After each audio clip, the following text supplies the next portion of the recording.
Good evening to all of you. సభకు నమస్కారం. ఇక్కడున్న పెద్దలందరికీ పేరు పేరున, ఇక్కడున్న విద్యార్థులకి, వాళ్ళ తల్లిదండ్రులకి, వెనుక కూర్చున్న నా మిత్రులకి first of all thanks lot.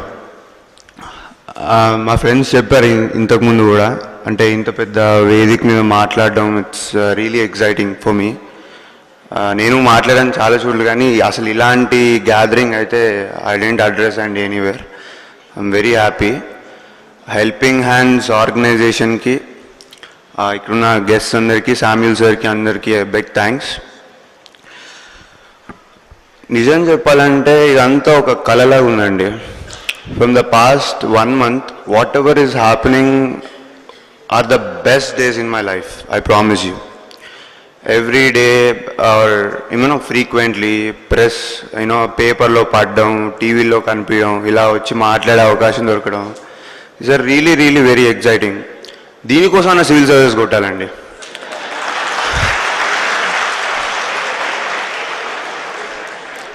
నాకు బహుశా ఇవి అంటే రోజు కళ్ళు వస్తుంటాయండి. ఇలా మాట్లాడిన రోజులు నాకు నిద్రలో I will get this memories.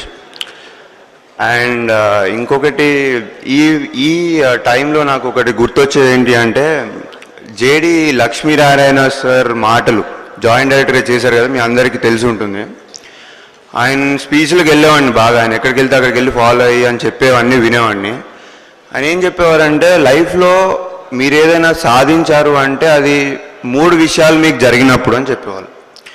ఒకటి, మీ తల్లిదండ్రుల దగ్గరకు వచ్చి వాళ్ళ ఫ్రెండ్స్, వాళ్ళ బంధువులు అందరూ వచ్చి భలే కొడుకుని అన్నారు సార్, భలే కూతురుని అన్నారు సార్, ఇదొకటి. 2, మీరు చదివిన స్కూల్లో కానీ కాలేజ్లో కానీ మిమ్మల్ని చీఫ్ గెస్ట్గా పిలవడం 2.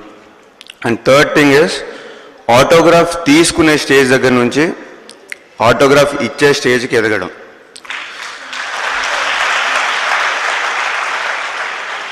సివిల్ సర్వీసెస్ దయ వల్ల నాకు మొదటి 2 పూర్తయ్యాయండి. 3వది ఇంకా ఆటోగ్రాఫ్లు. మీలో ఎవరన్నా అడిగితే ఇవ్వకుండా ఉండను, ఖచ్చితంగా ఇస్తాను.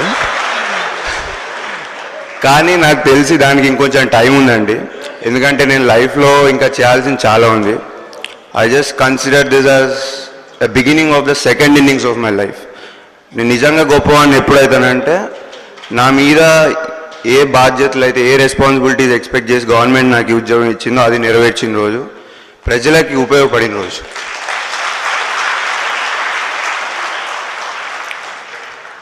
ఇక నా పర్సనల్ బ్యాక్గ్రౌండ్కి వస్తే అండి, నాది ఒక వేరీడ్ ప్రొఫైల్ అండి. ఫస్ట్ ఎంపీసీ, తర్వాత బీటెక్ బయోటెక్నాలజీ, తర్వాత ఎంబీఏ, మళ్ళీ 2 సంవత్సరాలు జాబ్, మళ్ళీ సివిల్ సర్వీసెస్. సో ఈ విషయాన్ని ఎందుకు స్ట్రెస్ చేస్తున్నానంటే, లైఫ్లో మీరు ఎప్పుడు ఎక్కడ ఏం చదివినా ఏం చేస్తున్నా, you always have a chance, don't forget it. You will become great definitely. మీరు ఎప్పుడు అరే ఇది చేసి ఉంటే బాగుంది, no please don't repent. You always have a chance, the doors are open. So please don't repent for anything. నా experience అండి, 25 ఏళ్ళకి మంచి ఉద్యోగం వదిలేసి ఇంటికి వచ్చి మా నాన్నగారు అమ్మగారు కూర్చున్నారు ఇక్కడ. మా నాన్నగారి దగ్గరికి వెళ్ళి, నాన్న నేను జాబ్ వదిలేస్తున్నా, 2 ఏళ్ళు నన్ను భరించగలవా, పోషించగలవా అని అడిగానండి. వెంటనే ఇంకో ఆలోచన లేకుండా గో హెడ్ అన్నారండి. And just because of that I'm standing in front of you here.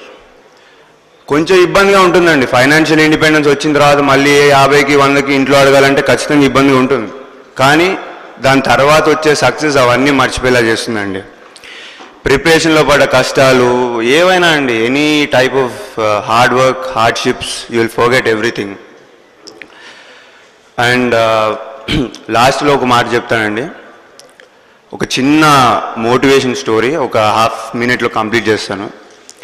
ఒక సెయింట్ ఉంటాడు, అతనికి ఫ్యూ డిసైపుల్స్ ఉంటారు, ఆస్ట్రోనమీ నేర్పుతుంటాడు వాళ్ళందరికీ. సో ఆయన అంటారు, లైఫ్లో ఏదన్నా సాధించాలి అంటే ఒక బర్నింగ్ డిజైర్ ఉండాలి అని చెప్తారు. అంటే ఒక క్యూరియస్ స్టూడెంట్ నాలాగా, మనలాగా వెళ్ళి, గురుగారు బర్నింగ్ డిజైర్ అంటున్నారు, అంటే ఏంటి నాకు అర్థం కాలేదు. ఆయన అంటారు, నువ్వు క్లాస్ అయిపోయిన తర్వాత సాయంత్రం నాతో రా, ఇవాళ నేర్పిస్తాను నీకు అని చెప్పి నది దగ్గర తీసుకెళ్తారు స్నానం చేయడానికి. వెళ్ళిన తర్వాత గురువు గారు ఒక 2 డిప్స్ కొడతారు, స్టూడెంట్స్ కూడా 2 డిప్స్ కొట్టిన తర్వాత 3వ డిప్ స్టూడెంట్ మునిగినప్పుడు గురువు గారు గట్టిగా తలపట్టేసుకుంటారు స్టూడెంట్ పైకి లేవనీయకుండా చాలా గట్టిగా. స్టూడెంట్స్ అరే గురువుగారు ఏదో ఆట ఆడుతున్నారు అనుకుని ఫస్ట్ లేవడానికి ట్రై చేయడు, కానీ ఊపిరాడదు కదా, కూర్చోపోయిన తర్వాత చాలా గట్టి ప్రయత్నం చేస్తాడు, అయినా కుదరదు. గురువుగారు ఇంకా గట్టిగా పట్టుకుంటారు, లాస్ట్కి జయించి పైకి వస్తాడు. కోపంగా గురువుగారి దగ్గరికి వెళ్ళి ఏం చేశారు మీరు, అసలు ఎందుకు నన్ను అలా పట్టుకున్నారు అంటే గురువుగారు ఒక క్వశ్చన్ అడుగుతారు, నువ్వు నాకంటే బలవంతుడు అని. ఫస్ట్ క్వశ్చన్, లేదు గురువుగారు మీరు ఏజ్లో పెద్దవాళ్ళు, నాకంటే బలంగా ఉన్నారు, మీరే బలవంతుడు, మరి ఎలా పైకి వచ్చావు, అది నా లైఫ్ అండ్ డెత్ మ్యాటర్ కదా అని. So this is the burning desire my son అని చెప్తారండి.